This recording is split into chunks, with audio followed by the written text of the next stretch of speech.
ગુરુનાદે શ્રી કૃષ્ણ નારાયણ ભગવાન. આપણા ઈષ્ટદેવ પરાત્પર પરબ્રહ્મ પુરુષોત્તમ નારાયણ એવા અનાદિ શ્રી કૃષ્ણ પ્રભુના દિવ્ય શ્રી શરણ પ્રમાણમાં દંડવત પ્રણામ કરી વ્યાસાસન ઉપર બેઠેલા પરમ પૂજ્ય જતિલાલ ભગત, પરમ પૂજ્ય આચાર્ય મહારાજ, તેમને દંડવત પ્રણામ કરી સભામાં બિરાજમાન સર્વ બહેનો ભાઈઓ વડીલોને જય અનાદિ શ્રી કૃષ્ણ.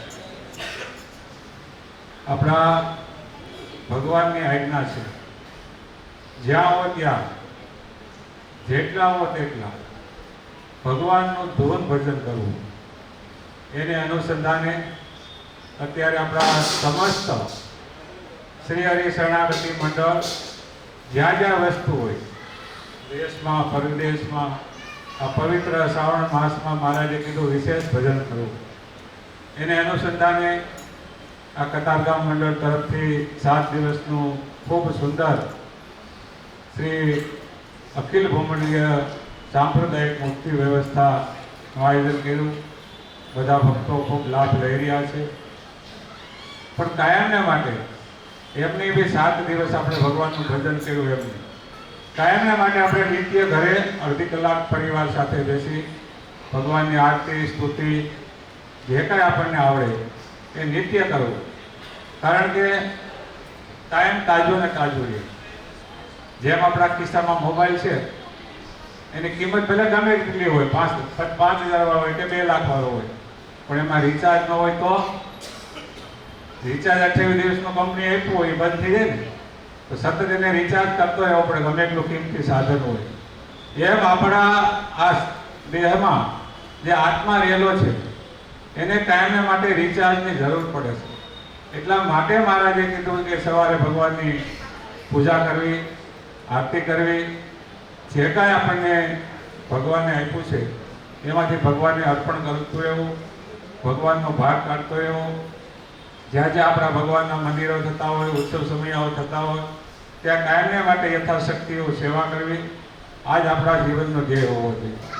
તો આવા એવડા ભગવાન આપણને મળ્યા છે, આપણે જાણ્યા છે, તો કાયમ માટે ભગવાનને મળેલા ભક્તો સંતોની આજ્ઞામાં રહી અને ભગવાનનું ભજન કરવું.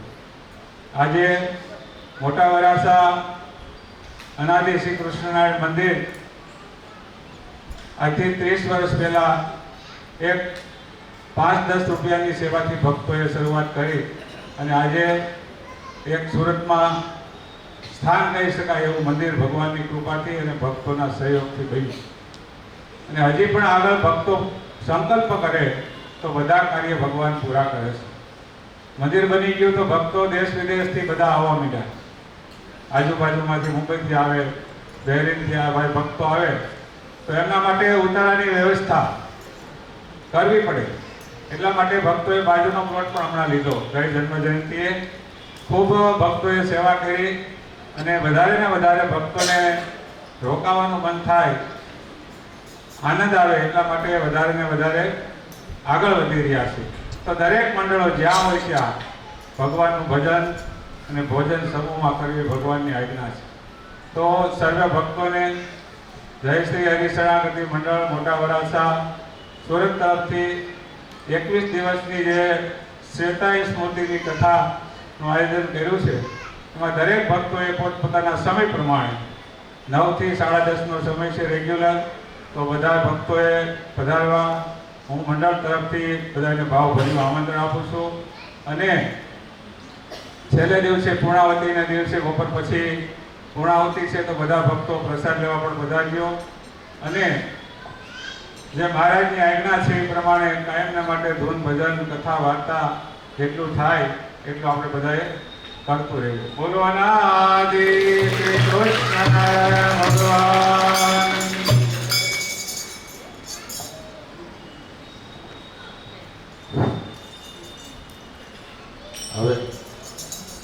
હવે આપણે જે કતારગામ મંડળ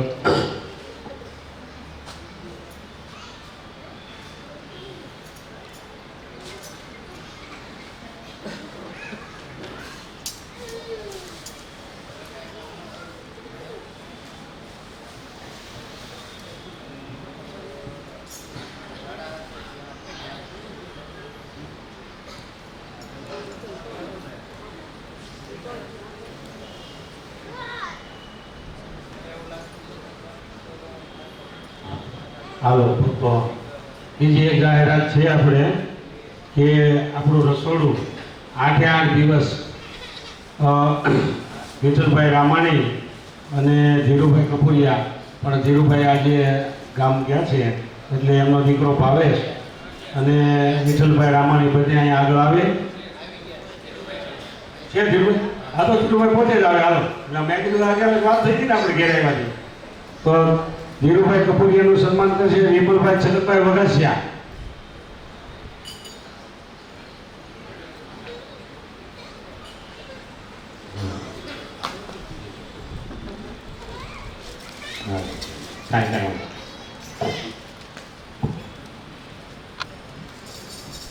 અનાદિ શ્રી કૃષ્ણ નારાયણ ભગવાનની જય. વિઠ્ઠલભાઈ રામાણી એમનું સન્માન કરશે ધર્મેશ ભગત ઠુમર.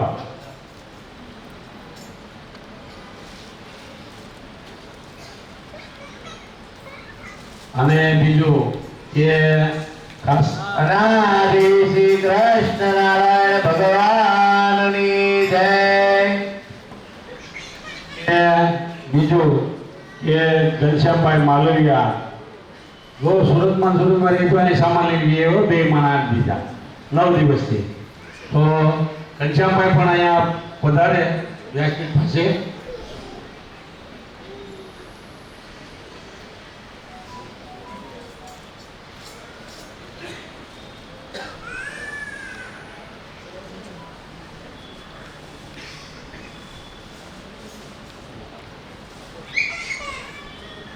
હવે ભાઈ ઘનશ્યામભાઈ સિંગના છોકરા આ ઘનશ્યામભાઈ ચાલે છોકરા ત્યાં નામ નથી આવડતું એટલે શું કરું હે એમાં એવું છે અમે એને એકો કે બોલાને દૂડી ગઈ એટલે હવે નામ તો વિષયનું આવ્યા હા એટલે અમને નામ આવ્યા જ નહીં.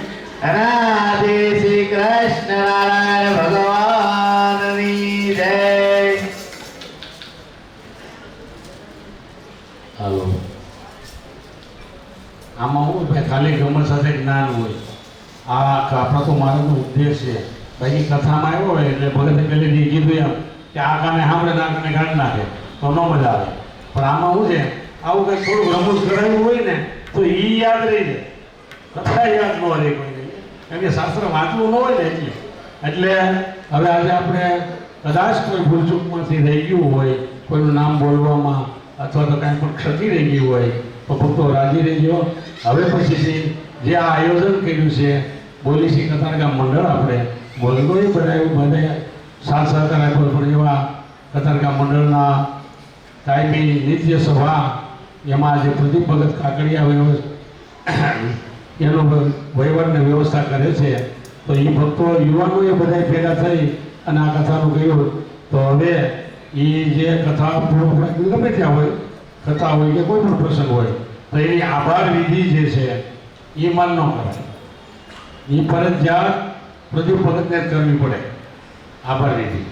તો હવે આપણે પ્રદીપ ભગત કાકડીને વિનંતી કરી કે અહીંયા આવી અને જે એને ભગવાનને જીભે સરસ્વતી વસાવે.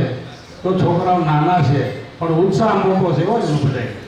છોકરા નાના છે બધાય પણ ઉત્સાહ મોટો છે કે આપણે કાંઈક ભગવાન માટે કરી ચૂકીએ એમ. એટલે હવે આપણે પ્રદીપ ભગત એ આભાર વિધિ એને આપશું આપણે.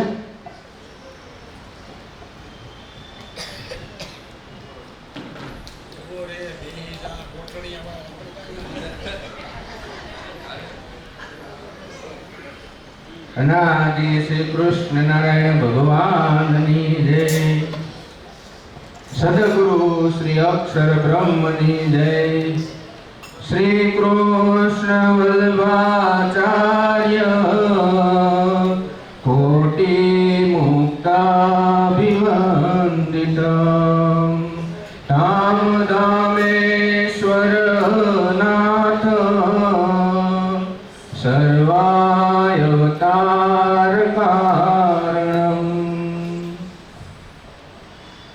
અહીંયા કથા ઉત્સવમાં પધારેલા વક્તા શ્રી રતિલાલ ભગત તથા આપણા આચાર્ય પરમ પૂજ્ય વલ્લભભાઈ આચાર્ય રૂપે દિનુ મહારાજ તથા પુનાથી પધારેલા ઘનશ્યામ ભગત, શામજી મહારાજ, કિશોર ભગત તથા બ્રહ્મરૂપ ભગત તથા અનંત કૃષ્ણ ભગત, બાપાલાલ ભગત તથા રાજકોટથી પધારેલા ભક્તો તથા પલસાણા, કડોદરા, ચલથાણ, બિલીમોરા, રામદેવ, સુરતથી પધારેલા બધા ભક્તો અમારા આમંત્રણને માન આપીને આપણો કથા ઉત્સવ સમયોદીપાયમાન કર્યો છે.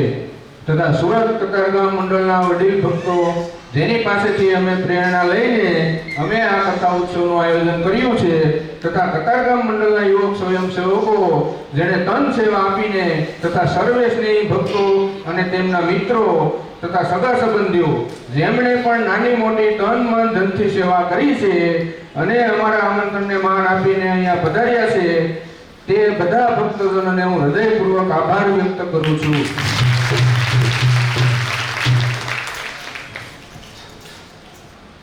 હવે સંપૂર્ણ કથા ઉત્સવ દરમિયાન કોઈ પણ નાની મોટી ભૂલ થઈ હોય, વ્યવસ્થામાં કે બોલવા ચાલવામાં અમારા કતારગામ મંડળથી કાંઈ પણ ખોટ રહી ગઈ હોય, ગમે તે પ્રકારની નાની મોટી ભૂલ હોય, અમારા આયોજનમાં કાંઈ પણ ખામી રહી ગઈ હોય તો સર્વે ભક્તો માફ કરજો. કારણ કે અમને કાંઈ આવડતું નથી અને કાંઈ અનુભવ વગર મહારાજના અને ભગતના આશરે આયોજનની શરૂઆત કરી હતી અને પ્રાર્થના કરી હતી કે અમને કાંઈ આવડતું નથી, તમે જેમ આગળ શીખવાડશો તેમ અમે કરીશું. કેવી રીતે આગળ વધતા ગયા અને પછી દીનુ મહારાજને મળ્યા, પછી દીનુ મહારાજે અમારું નેતૃત્વ કર્યું અને અમને રાહ ચીંધ્યો માર્ગ બતાવ્યો, તે બદલ બીજી વાર દીનુ મહારાજનો હૃદયપૂર્વક આભાર વ્યક્ત કરું છું. હવે અમારું કતારગામ મંડળનું આયોજન તમને સારું લાગ્યું કે ખરાબ તે અમને કેવી રીતે ખબર પડે? અમે તો અમારા વખાણ જ કરવાના હોય, તો અમને કેમ ખબર પડે કે સારું છે કે ખરાબ? તો એના માટે મહારાજની જય એવી બોલવાની છે કે આખા કતારગામમાં સંભળાવી જોઈએ.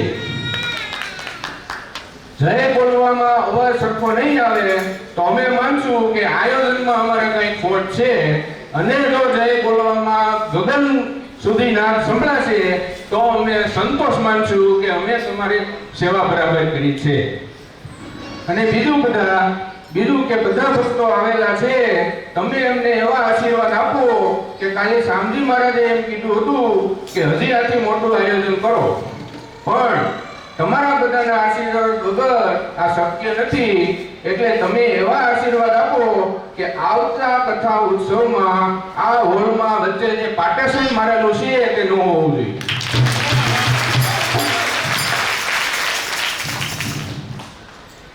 આખા હોલમાં ભક્તો સમાવા ન જોઈએ એવડું આયોજન કરી શકીએ એવા આશીર્વાદ આપો.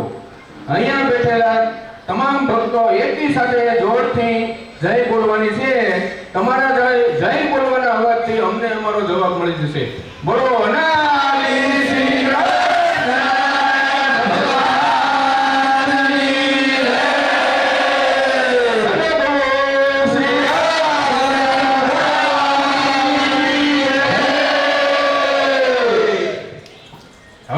સંતોષકારક જવાબ મળ્યો છે.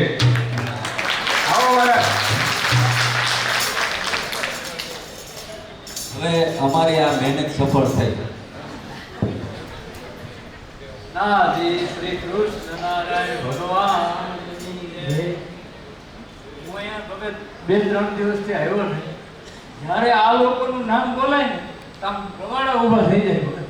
આ છોકરાનું શરદ પૂનમનો જે આપણે મહારાજની કેસેટ જોઈએ ને ભગત, એમાં સ્વામી પવા ખાતા બોલે એ કે પવા તો ઘણા સમય ઓલામાં ખાધા એ કે આ વખતે આનંદ ઉત્સવ આનંદ આવે. આ સ્વામીનો પ્રસંગ છે ભગત, એટલે આ સ્વામીના પ્રસંગમાં આનંદની સોયરું ઉછળા રાખે ભગત. એટલે આ જે ભક્તો નાના આવ્યા ને એનું નામ મહારાજ લે ને તો કુદરતી આનંદ આવવા માંડે. મહારાજથી રહેવાનું નહીં, તું અહીં આવી ગયું. ધન્ય છે આ પ્રતિક ભગત ભગત ને આ બધા ભક્તો આવા કરતા રહીએ કાર્ય અને ભગવાન એને બળ આપે. બોલો અનાદિ શ્રી કૃષ્ણ નારાયણ ભગવાનની જય.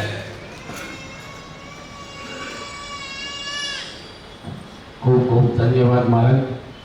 એ આગળ શામજી મહારાજે વાત કરી પૌવાની, તો આ તબલા ઉપર બેઠો છે એ રામભાઈ અમારે એ મારે ઉત્સવ દીધી હતો ને મારે પ્રમોશન લીધી તેથી હું રામભાઈ ભગત બધા હાજર હતા મારા જુનાગઢમાં અને સંતોની લાઈનો બે બાજુ મીડિયામાં આવે છે જે અમે મારા ભાઈ બેઠા હતા અમે બે નાના એટલે એ લોકો બાબા તો અમને રહેવાનું દઈ ને અંદર હવે છોકરાઓ એ કે બહાર ગયા અહીં બધે સંતો આવે છે એટલે મારે વિચારો કર્યો